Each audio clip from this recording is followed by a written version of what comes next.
Great. Welcome to another episode of Piecing It Together, the podcast where we take a look at a new movie and try to figure out what movies inspired it. But today on the show, it's a special episode because the year is half over. How is that even possible? But the year is half over, and we are looking at our top 10 favorite films of the year so far. We do this every year with Josh Bell from Awesome Movie Year. We'll get into each of our top 10 lists, some honorable mentions, and also get some shouts from the Popcorn and Puzzle Pieces Facebook group, which if you're not in, you should join. It's a cool little closed community of film fans that centers around the podcast, and if you want to come talk movies with us, we would love to have you. I keep it closed so that way I can keep it all the internet riffraff and only cool people. So come check it out. It's Popcorn and Puzzle Pieces. While you're at it, you can follow us on all the social media apps at Piecing Pod. And I shouldn't even have to say it at this point, but we have covered a lot of the movies that we talk about in this conversation. We got a lot of episodes on the way, so make sure you're subscribed wherever it is that you are listening. So with that said, we got a lot of movies to talk about. Let's get into our top 10 of 2024 so far. Josh Bell is back with us for our annual top 10 so far list. How you doing, Josh? I'm doing well. How are you? I am great. I am looking forward to talking about half of an awesome movie year. It is. As my co-host Jason Harris, he's always. I feel like this was last year too. He's like, "Oh, this is terrible year for movies." And it's always, as we say on Awesome Movie Year, it's always an awesome movie year. You just got to find the right movies to watch, and hopefully he will. I feel like I have seen a lot of good movies this year, and I'm excited to talk about them. I feel that way too. As I was going through my list, we're going to do our top 10, maybe a few honorable mentions, but there were a lot of movies like 11 through 20 that I was like, oh, I really like that movie too. Like I think I had plenty to pick from for my top 10. So I'm excited to see what you have. I'm sure we'll have quite a difference. I've got my usual ridiculous, over-the-top action and comedies, but maybe I'll have a little bit of grown-up fare. We'll see. But let's get it going. What do you have for your first one? What do you have for number 10? So my number 10 is a sort of ridiculous action comedy fare. Ooh, nice. I do enjoy that sometimes. And it's The Fall Guy. I feel like this movie has only now been talked about in relation to whether it was a box office failure or should not be considered a box office failure. And it's all just about financial expectations for this film that got put in this unfortunate position. And it's a really, really entertaining movie. I think it's the perfect example of this kind of movie. And maybe it's not a Marvel movie. It wasn't really the kind of thing that I would have imagined would make $1 billion at the box office. But as far as something that's fun and crowd pleasing, it's got great action. David Leitch, who, is this veteran stunt coordinator, and he's giving this kind of tribute to the stunt industry. He stages great action sequences. It's very funny. Ryan Gosling channeling a lot of what he did in The Nice Guys. The romance is really effective with Ryan Gosling and Emily Blunt. And, maybe it's a little long. Maybe there's a few rough spots. Some of the supporting characters could be used better. But I mean, overall, as far as a popcorn type movie, I don't know that I enjoyed any movie like that more this year. So I hope eventually people will stop being obsessed with the whole box office-ness of it. And I know it's available already to watch at home, and we'll just put it on and enjoy it for how entertaining it is. And to be fair, as we're seeing, as it stays in theaters, it does keep making money. So people will eventually have to drop that and just focus on the movie itself. Didn't make my list. I enjoyed it. I didn't love it as much as you did. But I do love Ryan Gosling, and it's got plenty of good moments in it. And fun pick. I'm glad to see you add this one to your list. That's pretty cool.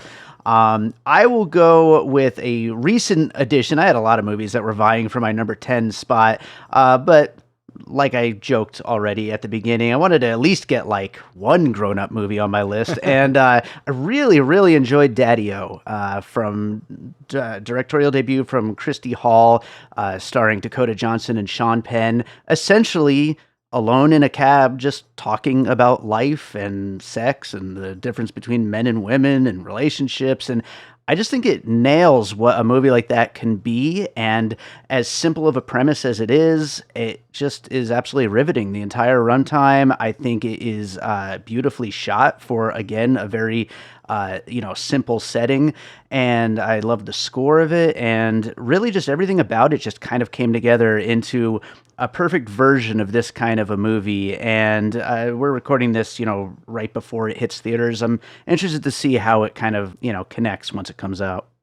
Yeah, I haven't seen this. I'm curious to see it. I know it was a movie that was at some big festivals, and I think it took a little time for it to get picked up and Hmm. distributed. So hopefully it can find an audience like that. But yeah, Dakota Johnson has had a rough year with another movie, Fair. but that Dave is wearing a T-shirt from at this moment. Yes. Yeah. But Which, by the way, is nowhere near as bad as its reputation. I'm not going to sit here and add it to my top 10, but it's fine. You know. I will disagree with you on that, but I do Okay, think fair. Dakota Johnson gets, she gets unfairly maligned. I Yeah. think for not just that movie, but I think people have this sense of her as this kind of aloof nepo baby who doesn't really care about what she's doing, and I think she can be very good. And so I'm curious to see what she does in that film. I enjoyed her in Am I Okay, which is Mhm. not anywhere near my top 10 this year either, but also was a fun, enjoyable movie with a good performance from her. So, I feel like she doesn't deserve all the crap she gets. Absolutely. Yeah. And I'm looking forward to watching Am I Okay? Hopefully this weekend. But what do you got for your number 9? Well, all right. I will go from a big, huge Hollywood movie to a very obscure foreign film. Nice. My number 9 pick is a French film called My Soul Desire, which is, I think it's streaming on Hoopla now if you have a library card, but it's something that I saw just for my VOD column that I write. And I end up watching a lot of obscure films, most of which are not good, but occasionally there's a really nice gem. And this is a movie that it sounds like this would be some sort of softcore exploitation movie. It's set in a strip club in Paris, and it's this like lesbian romance between two of the women who work at this strip club. But it's really sweet and positive, and it's a movie about sex workers that's not like shaming them, and it's not about them being exploited. It's not about titillation, even though it is sexy. It's about these two people kind of finding each other and the struggles that they deal with in their personal lives in order to connect. And it's an interesting look into this different kind of strip club where it's almost more like a burlesque show that they do here. And Lucy Borleto is the name of the director. It's just a really nice little film.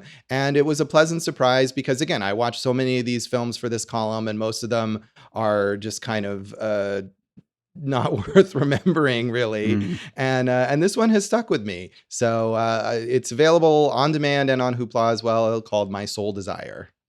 Interesting. Yeah, I haven't heard of that at all, but it sounds really interesting, and I'm gonna have to check that one out. Sounds great.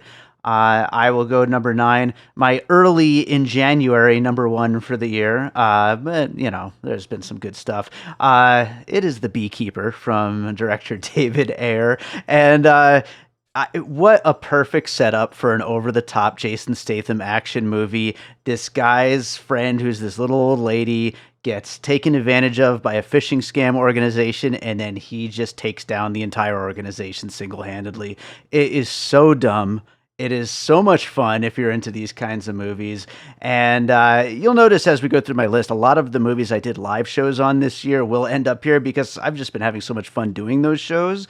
So maybe that, added to my enjoyment of this movie, but Jason Statham is perfect here, and this is one of the kind of surprise hits of the year. I don't think anybody expected a January action movie from David Ayer to really hit as well as it did, but I'm glad that I'm not the only one who enjoyed all the bee puns and all of the ridiculousness of this movie. Needed more bee puns. I feel like there were not enough, as many as I Yeah, had hoped for. yeah. But Hopefully in the sequel. Right. Yes. So we'll make Yeah. sure that'll be the number one studio note, more B puns in the sequel. Yes. But I Yeah. really dislike David Ayer generally. And I thought this movie was fun. I didn't love it like many people did. But Hmm. as far as what you're saying, like a kind of ridiculous Jason Statham action movie, it had its charms and I did enjoy watching it. Right on. Right on. Well, what do you got for your number 8?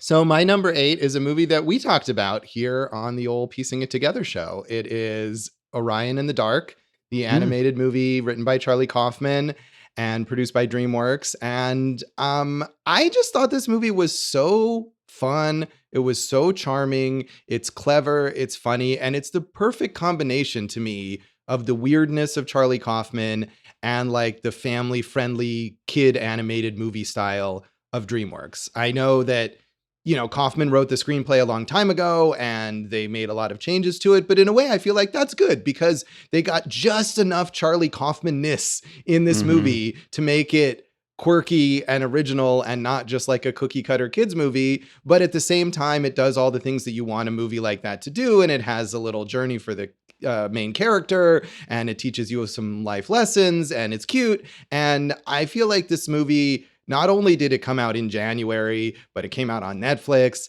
Like, I'm sure we're going to end up with, Oscar nominations for Pixar and Disney and, maybe not Despicable Me 4, but, that kind of stuff. And I hope, as far as animated movies go, that this doesn't get completely overlooked by the end of the year because it really is quite enjoyable, I think, for Kaufman fans and for families.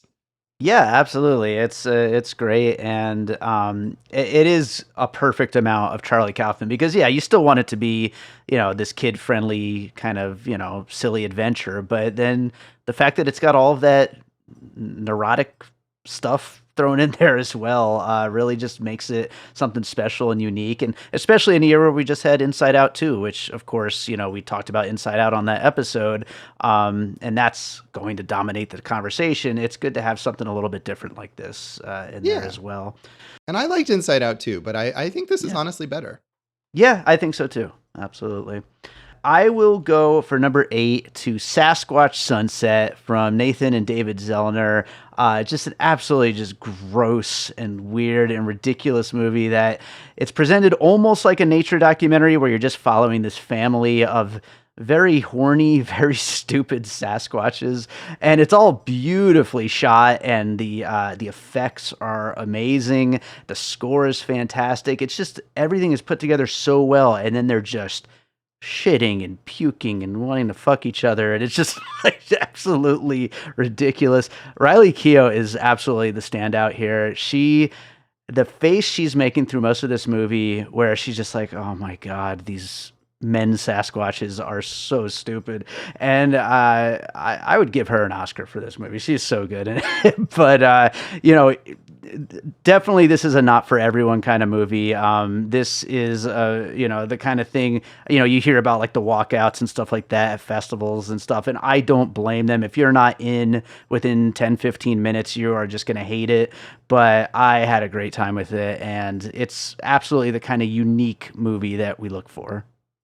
Yeah, I didn't see this, and I was sort of torn on whether I wanted to see it because, on the one hand, that kind of gross out stuff I absolutely loathe. Like, Yeah, I yeah. never enjoy that. On the other hand, I do like the Zellners, and I think their sort of off putting style has appealed to me. You talk about like the walkouts. I remember seeing their film Damsel, which I really liked, and I think I had like on my top 10 list the year that Mhm. it came out, and seeing that at a film festival here. And I think I noted like on Letterboxd at the time that a third of the audience walked out, which meant like 3 out of 10 people or something. But Sure, yeah. still, and that movie is not gross. So I remember liking. I think I've seen that, and I think a couple others. Kimiko the Treasure Hunter is probably their most like acclaimed movie. And I've enjoyed them. So on the one hand, there's that. On the other hand, like what you described sounds like something I would hate. So I'm not Yeah. sure what I'll do with this one. Yeah, it would be really I'd be really interested to hear what you end up thinking about it if you do see it. It does seem like something you'd hate, but like you said, you just never know. So maybe Right. you'd be into it. But let's go to number 7. What do you got? Well, my number seven is a movie that seemed to be strangely polarizing that a lot of people did hate. And I feel like that's because people have such strong opinions about the Coen brothers. And it's Ethan Coen's Drive Away Dolls, which I Mm, thought was just so fun and so entertaining and exactly what I hoped for out of, maybe out of a Coen brothers movie or out of a Coen brother movie. sure. And it is not as good as like the best Coen brothers movies that they've made together, but I thought it was consistently funny. Margaret Qualley, Geraldine Viswanathan are great. They're like a wonderful team, and I love that it was just like a goofy lark. And I think, there's a lot of people who, especially once this came out and then you had Joel Coen's Macbeth film, and it's like, oh, here you can clearly see which brother does which thing. And like, yes, and I thought Macbeth was great too. I look forward to them making a movie together at some point in the future if they're going to do that. But at the same time, if they're not, I feel like we've gotten some cool, different angles on what they're doing. And I know that Ethan Coen and Trisha Cook are already in production on their next film, and I'm eager to see that. So I feel like people dismiss this one way too harshly. And it's just a really fun, goofy road comedy. So I quite liked it. Yeah, I agree with you. It didn't make my top 10, but I liked it too. And I think, like any real fan of the Coen brothers, wants to see both sides of that, the more serious stuff and just these more goofy movies. And yeah, I thought it was a lot of fun. I really like Beanie Feldstein in it, who I haven't really liked in anything before. And so I was happy to see her just like blow me away in this movie. I thought she was so great. But yeah, I had a lot of fun with it, and I agree. It's a good one. People should definitely check out. My number seven is a movie that everybody hated, but I loved, and I think everybody hated because they simply didn't understand it, Josh. And that's what I'm sticking with. It is a movie called Miller's Girl from director Jade Haley Bartlett. Both critics and audiences seem to think that this is a steamy, sexy throwback thriller that just misses the mark. And I just do not see it. It is a comedy 100%. This movie was meant to kind of, I don't want to say parody necessarily, but it is very, very in on the bit of the fact that you just can't do those movies anymore. And it is doing them to the nth degree. I think Jenna Ortega and Martin Freeman know this. I think the whole supporting cast knows this. They are having so much fun with this. And, in this kind of like post Me Too, what can you say? What can't you say? Will we get canceled for making a movie that deals with like all these kinds of like sexual tension things? I think it's playing right into all of that. And I just think audiences didn't know what to do with it. I had so much fun with this movie, and it's one of my favorite movies of the year. I'm kind of curious to watch it, and I saw, because you have been such a vocal advocate of this film, Hmm. what you had said about it, and I kind of forgot to try and catch up with it because I think it's on Netflix now, I think and so. so I was going to maybe watch it, and I watched some other stuff before this episode that didn't make it in here, but I'm curious to see it because and I didn't listen to your episode on it, but I don't know if you brought up like Wild Things as Uh a huh. puzzle piece. And Yep. that is one of my absolute favorite movies. And I think that nails that kind of campy tone Yeah. with that sort of steamy erotic thriller. And so if it's anything like that, I think I would probably really enjoy it. That might have been the first piece we brought up, if I All remember right. correctly. So Yeah. we'll see. I hope you are in on it when you do finally get to it. So, what do you have for your number six? So, well, my number six, given that you mentioned your live shows, is one I feel like maybe will come up for you as well. And it's Hundreds of Beavers, Mm, which is a movie that I was skeptical of yeah. because of the hype of this thing. And, talking about the gross out stuff in Sasquatch Sunset, like slapstick, just straight up slapstick is something that I often don't enjoy. But this movie is so incredibly well crafted. The amount of thought and meticulous effort that went into putting together all of these dumb jokes is really astounding. And I mean, at this point, it's become sort of this cult phenomenon. I feel like people have heard of it, but if you haven't, it's a black and white, very, very low budget film, almost entirely dialogue free, about this fur trapper in the 19th century, basically going to battle against hundreds of beavers, trying to win over this merchant's daughter. And I mean, it has this endearing lo-fi quality to it that I think is fun and is self-aware without being too like, look how dumb we are. And it's long, it's longer than you would think a movie like this would be, but it builds in a way that a slapstick comedy doesn't necessarily always do. And so there's so many callbacks and so many effective sort of iterations on different jokes that it's really fun. And I wasn't necessarily, I mean, you read reviews of this like on Letterboxd and people are like, oh, I was laughing out loud the whole time. And I wasn't necessarily, but I still just really enjoyed how this movie was put together. It's just a lot of fun to watch. Yeah, I'll definitely be bringing it up later. And yeah, you're right. I was one of the people that was laughing the whole time, but at the same time, I could see just watching it for the craft of it all because it is such a unique film the way that it's put together. So I'm glad it worked for you. Yeah, and I mean, I'm not saying it's not funny, but I could really see it not working for you. Yeah. Yeah.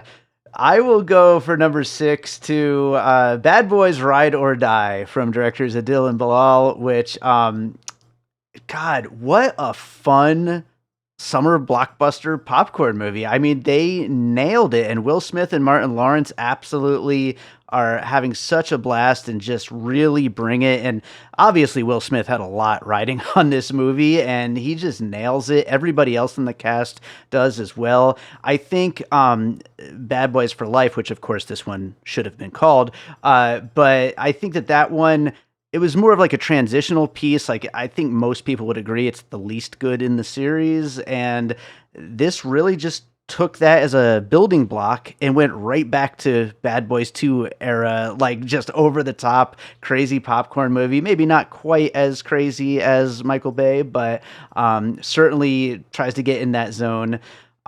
Just a really great time at the movie theater. The whole audience was eating it up, and it was great being a part of that audience. And, we talk all the time about how we're maybe a little fatigued with superhero movies. So it's great to see another kind of blockbuster popcorn movie. Yeah, I loathe these movies. I'm sure. All of them. I mean, the Michael Bay ones seriously are some of the worst like mainstream action movies I've ever seen. I Two mean, is those amazing. Are just and the other thing about these movies is like, and I do actually think the Adil and Bilal ones are better than the Michael Bay ones because they're less obnoxious and less unpleasant. But the two characters are just the most grating, awful people to spend 2.5 hours with. And these movies are so smug about how cool and badass these guys are. And they're just awful, awful people. So, yeah, I can't say that I liked this one either. Yeah, I did get a lot of laughs out of your Letterboxd review, how you were just like befuddled with, how anyone could allow these people to be police officers. Oh, right. Yeah, I think that was from my first one. Yeah. I mean, and there's a suspension of disbelief. Like you could say that about almost any action movie hero, but they just take it to such an extreme degree. And again, in the way that they're just like abusive to everyone around them in a really awful way. So yeah, not for me. I get it.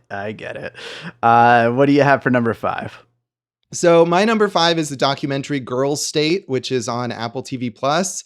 And this is a sort of a sequel, I guess you could say, or a companion piece to Boys State from the same directors, Jesse Moss and Amanda McBain, that came out a few years ago. And that got a lot of acclaim and attention. And I feel like this one hasn't quite gotten the same level of acclaim and attention, even though it also was at Sundance and is also on Apple TV Plus. And hopefully it'll get some Oscar attention at the end of the year. But I feel like it's really, really well made. It's fascinating. It's just as good as the first one, if not even, I think maybe a little better because of the extra layers of sort of complexity going on with this girls' state event. These are both events for high school students where they do kind of like a mock government. They do elections and campaigning, and they have a Supreme Court and all this stuff. And both of these movies are a look at like the horrifying future of America in terms Mm-hmm. of politics. But the women in this movie have, I think, more at stake. The movie was shot just before the decision to reverse Roe v. Wade was announced, and it had been leaked. And so there's that anticipation going on.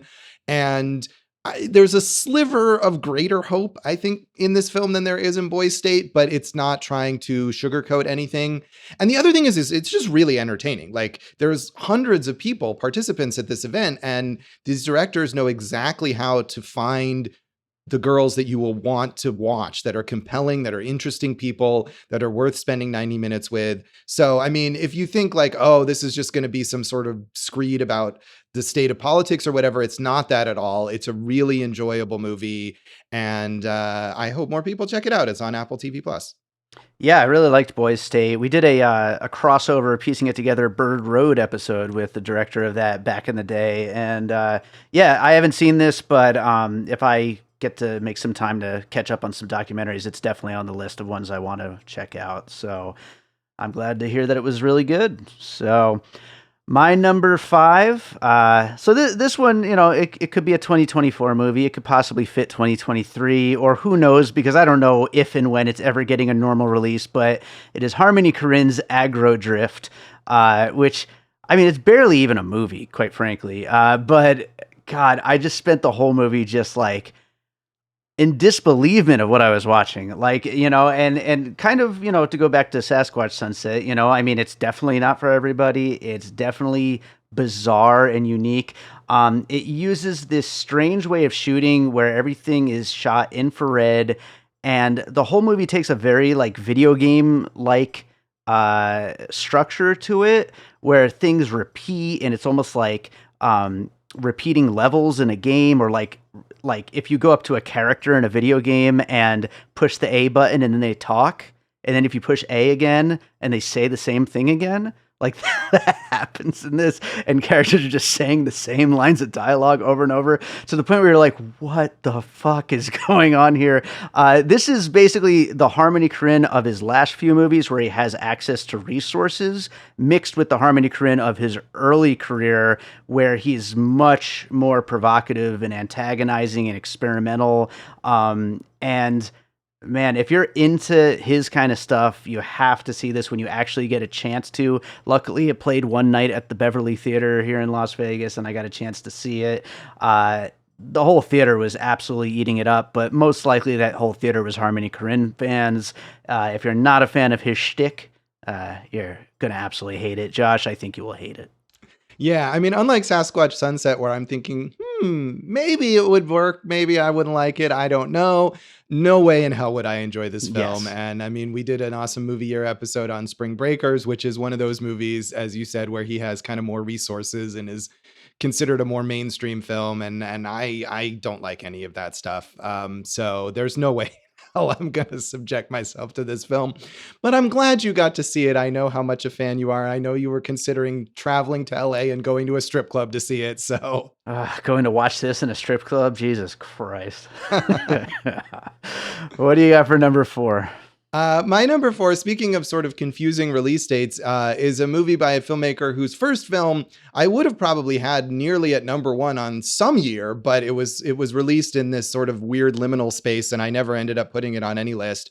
So Kit Zohar is the filmmaker. Her first movie was called Actual People, which I absolutely love. One of the best movies of this decade so far, I think. And her new film, This Closeness, is nearly as good. It got a very small theatrical release. It's going to be on Mubi as of July 3rd, which is either before or after this comes out. I don't know, but you'll be able to watch it at home. And like Actual People, it's this really well-observed, small scale sort of discomfort dramedy.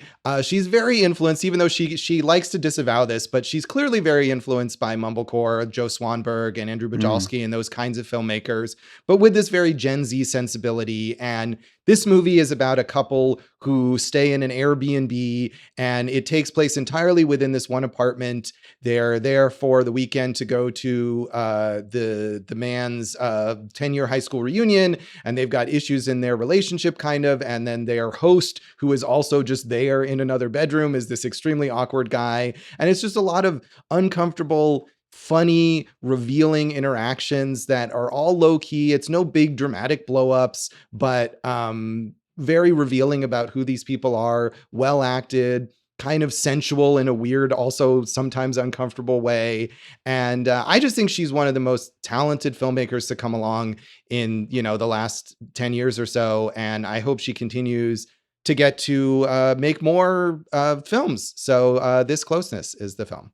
Right on. I'm gonna have to check that out. I remember you mentioning actual people at some point. I don't remember what we were doing at the time, but yeah, that sounded really good too. I'm gonna have to check out both of these movies. Yeah, they're both great. I believe they'll both be. I think Mubi is putting actual people back to go along with this, but that's also available to stream elsewhere, and is I highly, highly recommend that. Right on.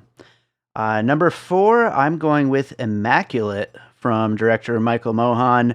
I love some good sacrilegious fun, and the First Omen could have fit the bill as well, which I really liked also. But I think Immaculate is the perfect version of this kind of movie. This feminist story about this woman who's joining the monastery, becoming a nun, and just the absolute worst case scenario of what that could look like.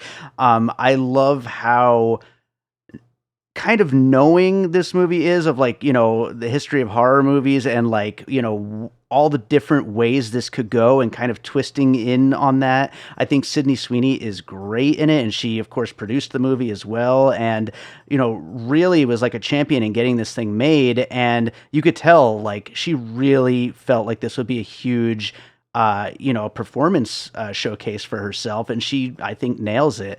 And it's definitely got the best ending of any movie this year. And I think that it was just a great time for such a dark movie that's also just so much fun to watch. Yeah, I liked it too. Not as much as you did, but I enjoyed this. I think I enjoyed the First Omen about even. I liked what they're doing both with the genre and with a lot of familiar, puzzle pieces that I'm sure you brought up on your episodes. And Sydney Sweeney is yeah, she's great in this. And another Madam Web co-star coming up here. It's the year of Madam Web, I'm telling you. Yeah. What do you got next? So my number 3 is Janet Planet, the directorial debut from Annie Baker, who is a Pulitzer Prize winning playwright, who I'm not familiar with her work as a playwright, but this is she makes such an impressive debut as a filmmaker. And I think you hear that playwright makes movie, and you expect that it would be something very talky and not necessarily very cinematic. And that can be enjoyable too. But what's impressive about this movie is it's neither of those things. It's a minimalist story in a lot of ways. It doesn't have a ton of dialogue. It has a lot of really quiet moments where the characters say a lot without saying a lot. And it's gorgeous. It's shot on 16 millimeter. It's got a lot of long takes. It looks absolutely beautiful, really captures this rural Western Massachusetts setting in 1991. And it's just this really warm, funny, kind of deadpan story about a mother-daughter relationship. Julianne Nicholson, who's a super underrated actress, plays this title character, who's this kind of hippie-ish acupuncturist, and she's raising her daughter, played by Zoe Ziegler, who gives this just amazing debut performances. She's this 11-year-old kid, and she's one of these kind of precocious yet neurotic children, and trying to navigate her life as her mother tries to figure out her own life, and various people kind of come in and out of their home.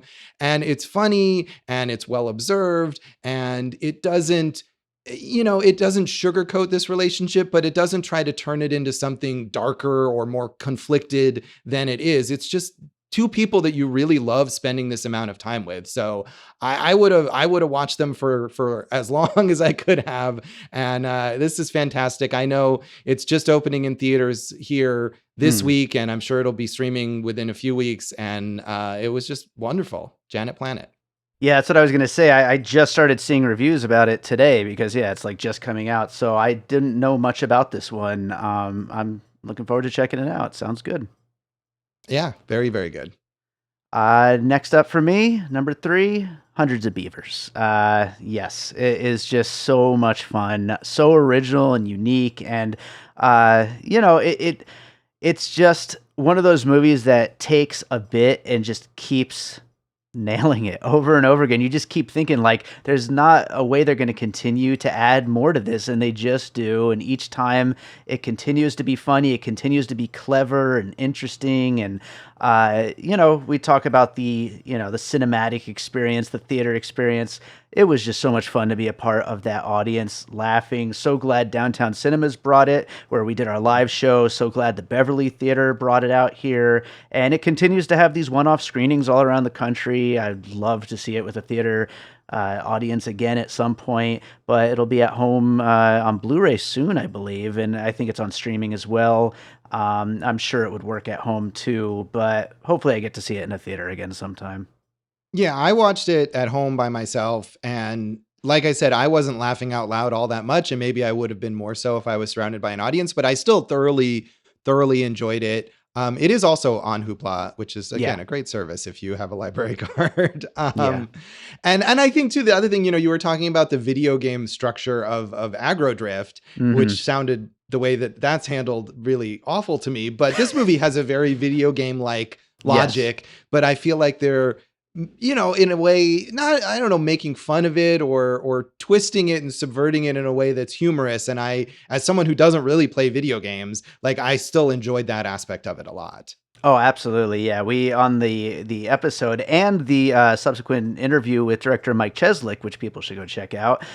We talked about like The Legend of Zelda, as well as like casual smartphone games, how it uses a lot of the kind of design language of those games, and really better than any movie, incorporates them into the plot of this movie. Yeah, I don't know if you guys brought up Scott Pilgrim, but that's, I Hmm. think, one of the only other movies that I think, uses that aesthetic in a way that is like clever and entertaining. Yeah, absolutely. Well, what do you got for number two? So my number two is, I think, like this closeness. It's a second film from a filmmaker who I think made a really like amazing debut. Tyrese Poe is another, I think, like one of the best filmmakers to come along in the last decade. She made a film called Sella and the Spades a few years ago, which I think we did a Piecing It We Together did. episode about, like at the beginning of Hmm. the pandemic. Yep. And I mean, in a way, because it came out at that time and it was like an Amazon original, I feel like it got a lot of deserved attention. Is a great film. And for whatever reason, this new film of hers, The Young Wife, has been totally buried. Yes. It Yeah. was at some festivals, but it got picked up by like, one of these VOD divisions of a studio. I think it's Republic Pictures, which is a part of Paramount. They dumped it onto VOD with basically no promotion. Very few people seem to have seen this, but it's so good. And I mean, to put her kind of alongside Kit Zohar, they're like the opposite. I mean, Kit Zohar, her films are very minimalist, they're simple, and Tyrese Poe is like a maximalist. These movies are bold and colorful and stylized, both dialogue wise and visually, and among the performances. And this has an amazing cast. Kiersey Clemens, who is super underrated. Leon Bridges, the singer, making, I believe, what's his debut. Judith Light is so good in this film. Cheryl Lee Ralph, Kelly Marie Tran, Aya Cash, Michaela Watkins. I mean, the kind of cast that you would think would get a really high profile attention. And it's a movie. Kiersey Clemens plays this woman it's her wedding day. And so it's a familiar kind of story of like the chaos of the wedding day and all the different relatives making demands on her. But the way it's presented in this sort of semi-fantastical approach, much like Sella and the Spades was in terms of this high school drama. And it's also sort of a sci-fi movie. It takes place in 2033, and there's all these references to kind of how climate change has like warped the world, but it doesn't go overboard on that. And it's just a world that immerses you in this world that no one else has created. And I feel like I watch, again, so many of these small independent type films, and you're like, man, do these people even know how to like block a scene or whatever? And you watch this movie, and from the moment it starts, you're like, oh, here's someone who knows how to make a movie. Yeah. So I really wish more people will see it. It's so good. It is on VOD now. The Young Wife from Tyrese Chapeau. Yeah, if Tyresha Poe happens to be listening right now, just so you know, the only time I was made aware that this movie even existed is Josh's review. Like you said, no mention of this anywhere except your review. It's And it's crazy. baffling. Like it was at, I know at least South by Southwest, I think, and maybe some other festivals. And I don't know. As someone on Letterboxd said something to the effect of like, if this had like an all white main cast, it would have been picked up by A24 or Neon. And Hmm. it's sad to say that that may be true, but it may be true. Yeah, yeah. Well, I'm looking forward to checking it out. Definitely on my list of things to catch up on this year. You were just talking about how she created this world that no one else has created. Well, first of all, I got to say a big asterisk, just like in 2021, because my number one is going to be a movie that it's made for me, and I there's nowhere else to put it except number one, and I don't know if it'll still be there at the end of the year, but maybe it will. But right now we're talking about number two and talking about specific worlds by specific filmmakers. We're going to George Miller's Furiosa, which continues to build out the world of Mad Max in ways that I think are just so beautifully done. I think that where Fury Road took a while to kind of grow on me because yes, the spectacle of the action is just incredible. I didn't really care that much about the story at first, and it really took a while for me to like kind of get into it. This one, the story I think is built out in ways that are just exciting and interesting and fun and heartbreaking, and I just bought into every moment here. I think Anya Taylor-Joy does a great job taking over for Charlize Theron. I think Chris Hemsworth is fantastic as the villain. I love the rest of the supporting cast. The action sequences are just as amazing as Fury Road. More than anything, you know how much I love George Miller's 3,000 Years of Longing, which really just did not do very well. I feel like this movie, and we talked about this on the live show, I feel like this movie almost turns the whole Wasteland thing into another story within 3,000 Years of Longing. It's just another of just these tall tales that are just so beautiful to just listen to this crazy person tell us. And that it was a Jin telling us, played by Idris Elba, and this it's George Miller telling us directly. But it's just amazing storytelling. And of course, we were talking with your first pick, The Fall Guy, about these movies that didn't do well at the box office, and that dominates the conversation. That unfortunately is the case here, but I think, over time people will come around to it and realize it for just the awesome piece of epic filmmaking that it is. Yeah, I mean, I'm with you in that it's a shame that the focus is on the box office and whether it did what people thought it should have done or whatever. Um, this just did not work for me, and I'm like Hmm. one of the only ones. I overall the Mad Max movies don't do much for me. I did like Fury Road more than the original trilogy, I think, but I don't know. Story wise, I mean, I have to respect George Miller for bringing his kind of, like you said, the unique vision, this world that he's created on a very large scale, and Yeah. getting the resources to do that. Even though I don't find it very interesting, there's to me like virtually no story. There's characters that mean nothing. I thought Chris Hemsworth was so annoying in this movie. So I don't know. I mean, I'm regardless of what people think about, the box office expectations, the response in terms of people enjoying the movie has just been very, very positive. So I'm in the minority on it, but I was disappointed. I don't know. Yeah. Didn't work for me. Yeah, I mean it's a specific thing, and I guess if you're just not in, you're not in. But yeah, I mean hopefully, like we said, the everlasting impact of the movie itself, goes over the box office. Yeah, I hope so too. Even if it wasn't for me, I think that's the way it deserves to be remembered and appreciated. Yeah, for sure. Well, we're on to our number ones. What do you got, Josh?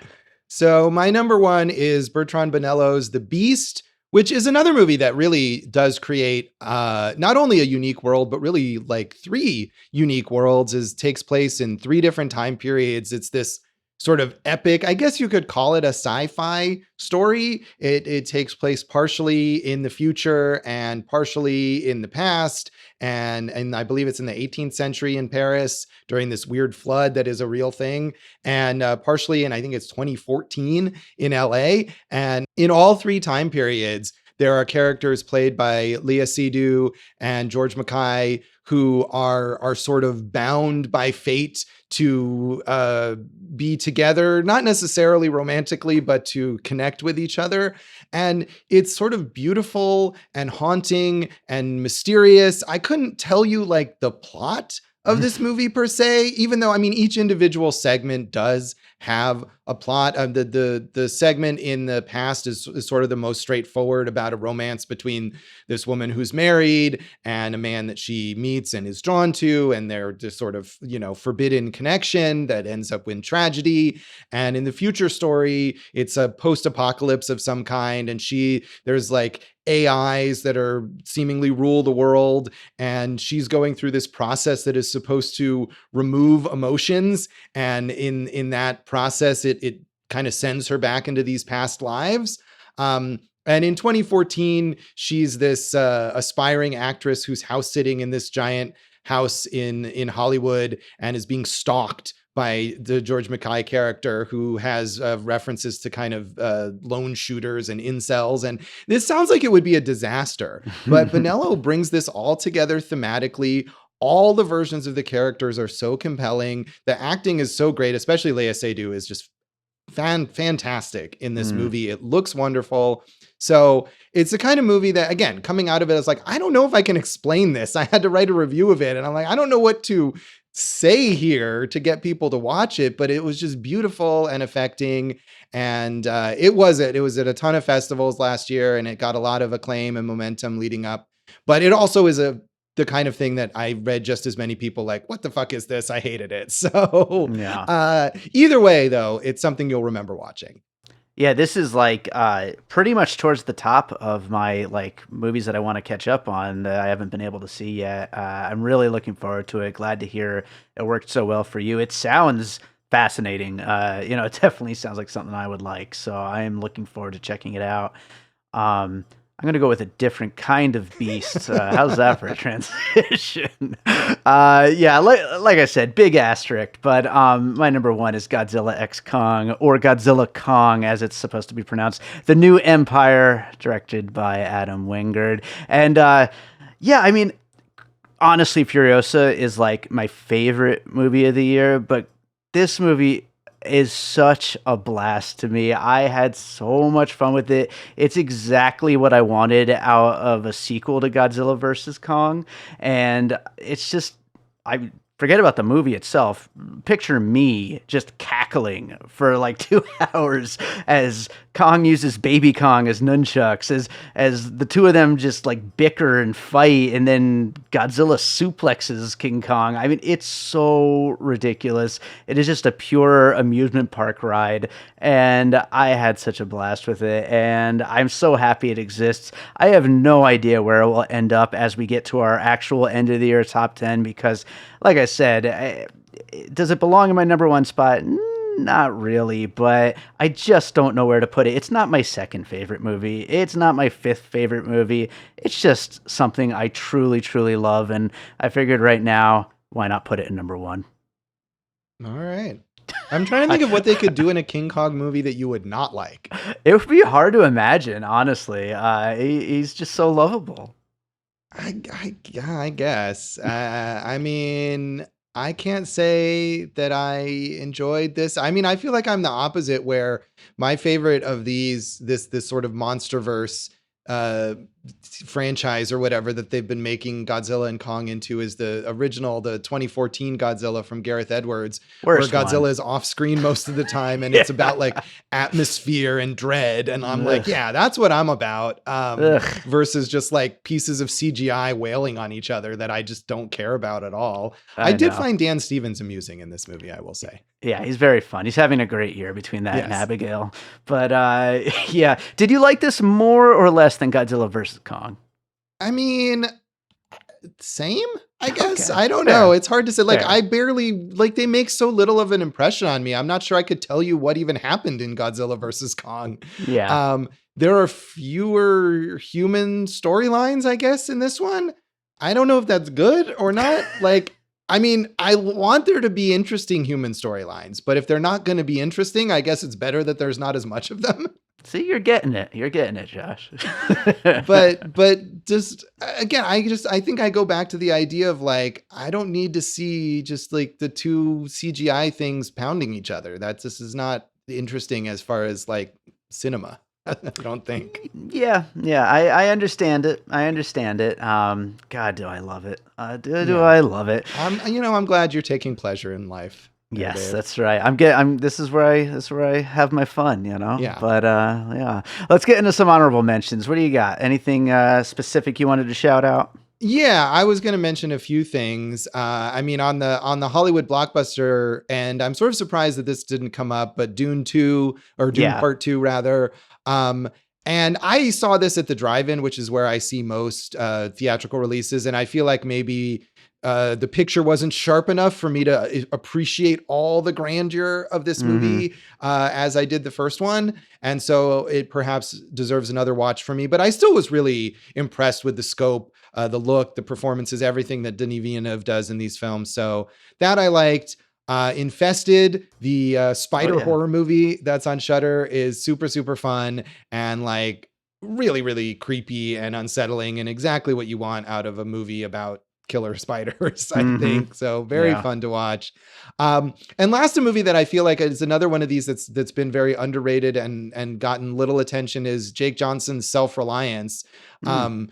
Which got like delayed and delayed and delayed because of the strikes. And then I feel like was just sort of dumped onto Hulu without really any fanfare, and is a really fun, goofy, going back to Mumblecore, he's worked with Joe Swanberg a lot. And I feel like he takes that influence and adds it to this weird sci-fi high concept about this character who's participating in this game where he has people hunting him and he has to always have someone in close proximity in order for him to not get killed, and how that sort of relates to his inability to connect with other people. And it shouldn't work, that combination, like telling that kind of story in this super low key way that's just about talking. But Jake Johnson is so charming. So I feel like that's a movie that not a lot of people knew about necessarily. And it's on Hulu and it's worth watching.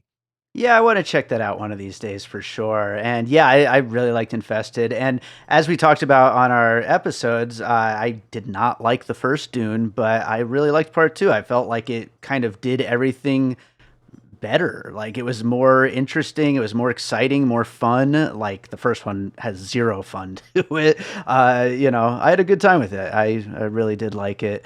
Um, I will go for some honorable mentions. Lisa Frankenstein, which I don't think you liked, did you? No, I like that is a movie that everything about it sounds like I would love it. And yet I Yeah, did not. that's surprising. Yeah, no, I had a really good time with it. I thought it was really great. Little send up kind of goofy horror comedy. I thought the cast was great. And yeah, I just thought it was very silly and light, but very fun. I got to throw Ricky Stenicki on my list, which by all means on paper sounds terrible, but was so funny. It was like just a throwback to like the early 2000s comedies, which, don't really fit in the current moment very well, but turns out I still like a lot. And then also throw Love Lies Bleeding in there. Kristen Stewart is fantastic in that movie. One of my favorite scores of the year. And just like speaking of the Coen brothers earlier, kind of recalls like that kind of a crime gone wrong, kind of weird small town vibe. And then I'll throw one more, Problemista, which is just a really weird, definitely Charlie Kaufman inspired movie that deals with just kind of just the stupidity of just everything. And Julio Torres, who wrote, directed, and stars in it, is great. Tilda Swinton steals the movie. It's really fun and weird, and people should check it out because I don't think anybody did. Yeah, I haven't seen that. I'm curious too. I wasn't really a fan of Los Spookies, the Julio Torres's TV series that he did before this, Hmm. which is another thing that I thought like, oh, this sounds exactly for me, and it really just didn't work for me. But I'd still be curious to check out Problemista. And Love Lies Bleeding is another one that I went into that and I really liked Rose Glass's first film, Hmm. Saint Maud, and I just felt like I liked Love Lies Bleeding, but some of the, especially like the fantastical elements that it gets into Hmm. toward the end, just did not work for me. But definitely great performances in that movie. Right on. Well, I also have some shouts from the Popcorn and Puzzle Pieces group, so I will read through some of these. Maybe we'll get a little comments on some of what we have. I mean, first of all, like we already mentioned, your awesome movie or co-host Jason Harris, he basically just made fun of everybody's lists and called them mediocre movies. So, Jason, you need to go watch some more movies. George Hannah Wilson mentioned Love Lies Bleeding in a Violent Nature, which I haven't seen. That. Have you seen that? Yeah, I did. And it's interesting. Another thing that I thought this is totally up my alley. And I feel like it's more interesting as like an idea of what to do than it Hmm. is to actually watch it. But I still found it pretty fascinating. Okay. I had a bunch of other things that we've mentioned already, but a couple of documentaries. You brought a documentary into your list, Sperm World and Jim Henson Idea Man. Have you seen either of those? I have seen both. Yeah, Sperm World is really, and that along with Girl State are probably my two favorite documentaries this year. And Lance Oppenheim, who also just did a Max series that I haven't watched yet called Renaissance Fair, is just a really, like, the great thing about his films are they look so cinematic. And I feel like we have this proliferation, especially with streaming, of documentaries that are basically just like news magazines. Like there's Hmm. nothing cinematic about them at all. And you watch a Lance Oppenheim movie and it looks like a movie. And Nice. so Sperm World, and also the people he finds, you're like, how are these even real people? Like, this is insane. Nice. And the Jim Henson movie is exactly what I just described. If you think about it in your mind, what would be a retrospective about That's the the career, movie. you already saw it. Yeah, exactly. Your sister, Brandy Bell, mentioned Hitman and The Last Stop in Yuma County. I liked both of those. Didn't love either of them. I probably liked The Last Stop in Yuma County more. What did you think of those? Yeah, I'm with you on both of those. I don't know which one I liked more, but both were fun. I feel like didn't quite get to the level that I was hoping, especially Hitman, because I do love Richard Linklater and that had such hype for it going in. But I did think it was fun. And Glenn Powell and Adria Arjona, excellent. Great chemistry in that movie.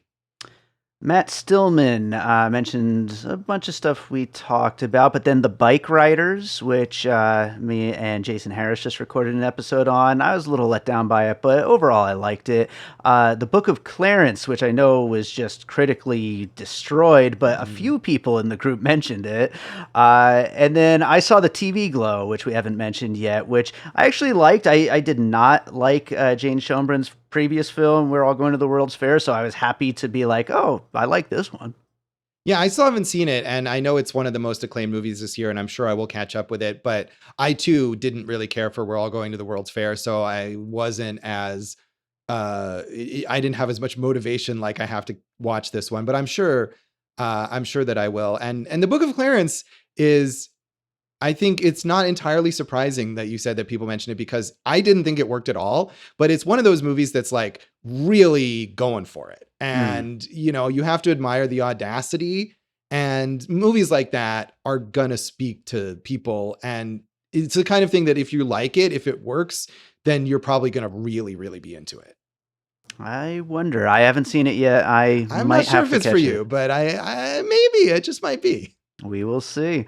Oh, and he also mentioned Challengers, which also comes up a few more times throughout, which I still haven't gotten a chance to see. I know you weren't really too into it. I was let down. I mean, this is one that's, I mean, I think people will wonder why it's not on the list because it's on everyone's. Sure. But it to me was just, and I've liked Luca Guadagnino. I've been mixed, but some of his stuff I've really liked. And to me, it was like not at all an interesting story that he just sort of jazzes up with very distracting visual style. But I did love the score. I mean, I'm sure you would be super into the Trent Reznor and Atticus Ross score, even if you Yeah. don't like it that much, the movie.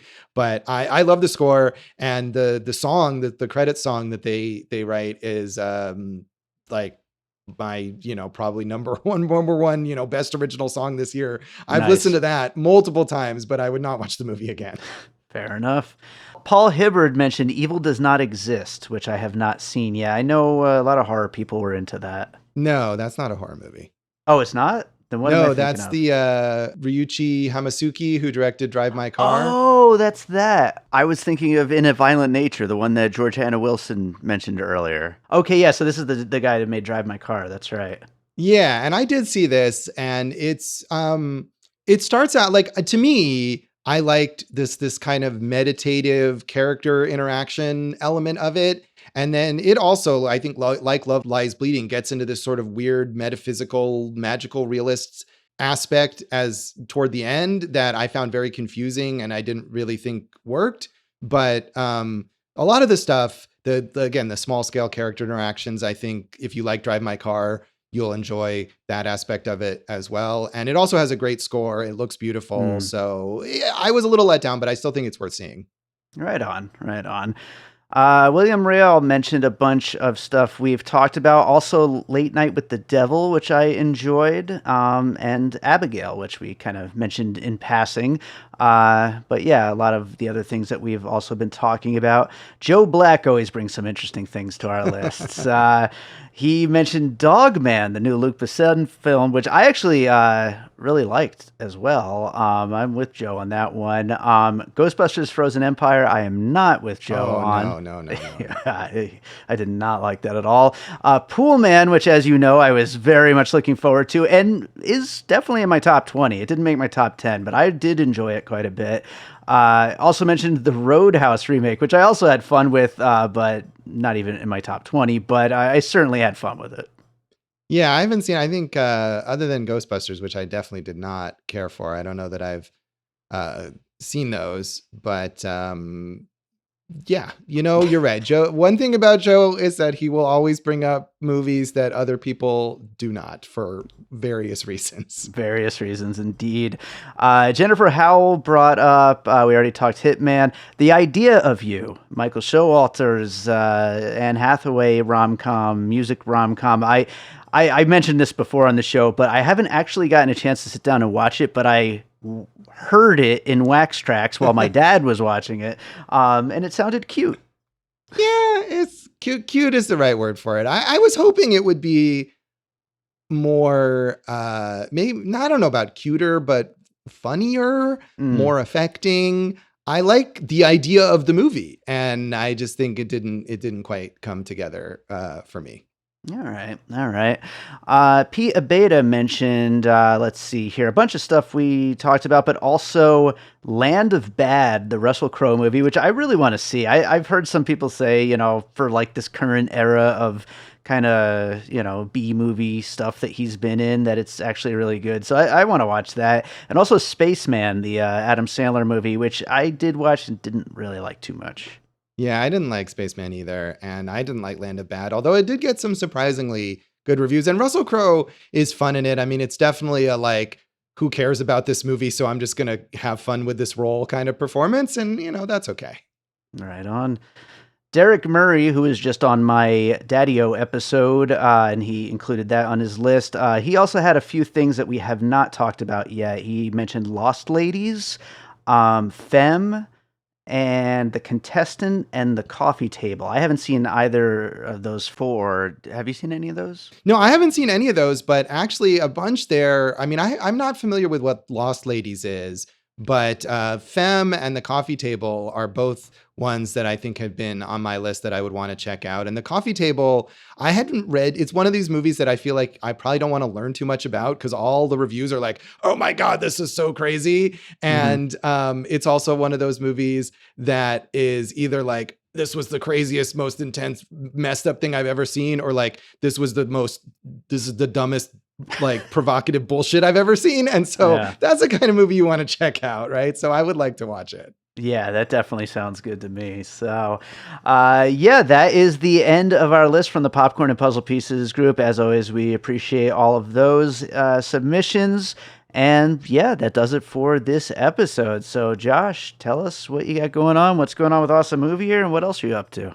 Well, we're still doing our season that on the year that you picked, Dave, on the year 2000. And I think probably we're getting toward the end of that as this comes out. But we've talked about a lot of fun movies. We just talked about Russell Crowe, or we were about to talk about Russell Crowe, depending on when this is out, in Gladiator, and mention some of that B-movie stuff that we just talked about. So you can find us at awesomemovieyear.com, at Awesome Movie Year on Facebook and Instagram, and Awesome Movie Pod on X, Twitter, and wherever you listen to podcasts, wherever you listen to Piecing It Together. Check out Awesome Movie Year.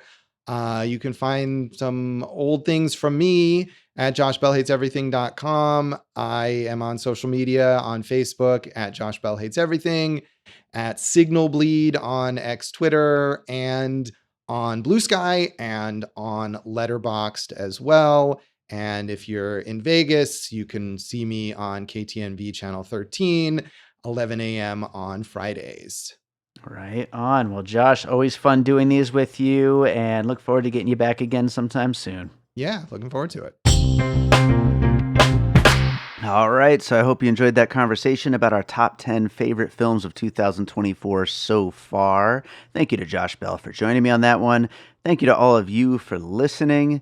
If you're enjoying Piecing It Together, make sure you are subscribed wherever it is that you're listening, and maybe drop us a little 5-star rating and review. That would be very helpful to make sure more people check out the show. You can follow us on social media at Piecing Pod. Join that Facebook group, Popcorn and Puzzle Pieces. And don't forget, we also have a Patreon, the Produced by David Rosen Patreon, where I post bonus and advanced content for Piecing It Together, Awesome Movie Year, and from my music career. Lots of great stuff over there. It's patreon.com/bydavidrosen. We really appreciate you being out there listening, but if you want to support the show, you can sign up for the Patreon and get access to lots of cool stuff. And we got to close this out with a piece of music like I always do. And we're talking about our favorites of the year. I got to go with probably my favorite thing I've put out this year. And that would be something from the Pup Pups album, Variety Snaps.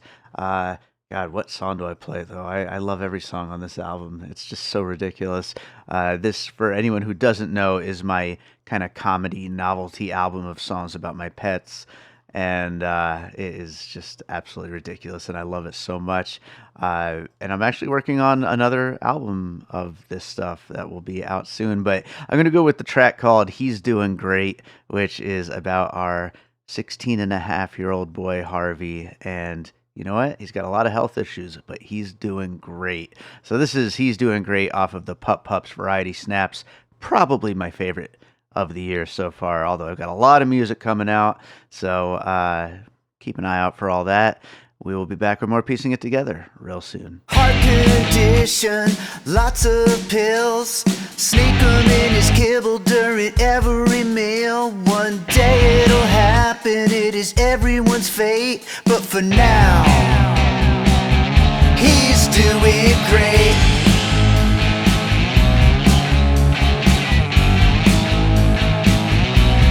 Doing great.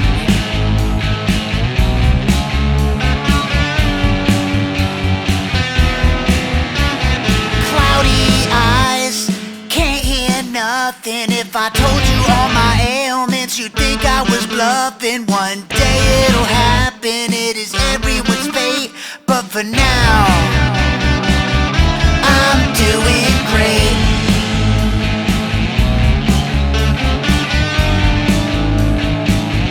I'm doing great.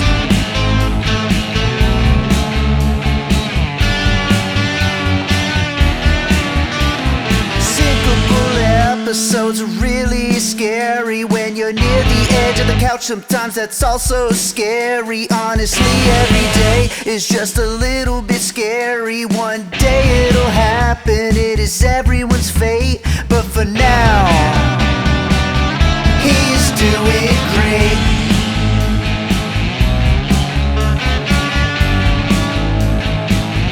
He's doing great.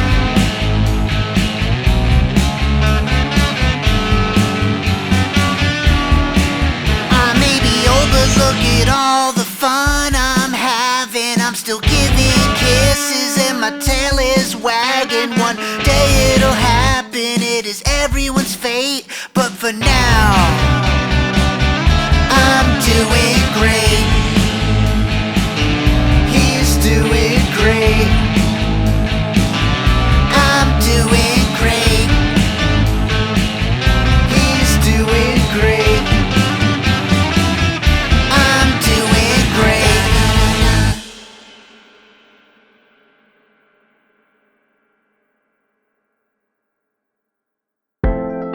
an All Points West production, produced by David Rosen in Las Vegas.